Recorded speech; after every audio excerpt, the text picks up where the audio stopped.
Enyoki un lama yeng iyi wemere. Din la kobol ibuk ini le yeng ni kale hala aye wan. Le uleba ngim yom tole ngim jam. Un yibe tole un nok be ikebisu. Din la kobol ibuk ini le yi ni kale hala aye itera ibonga.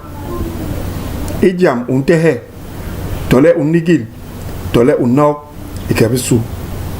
Muralama yeng iyi nyemere.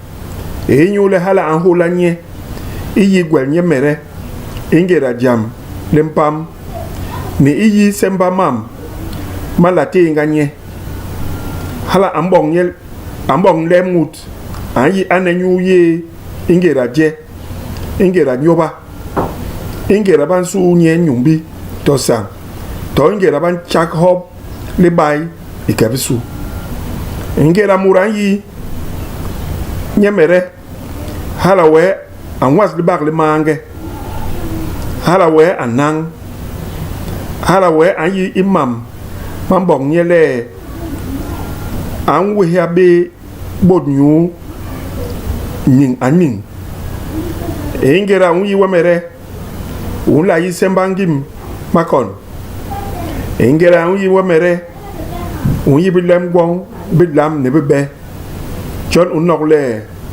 ngwo yi joje ni ngem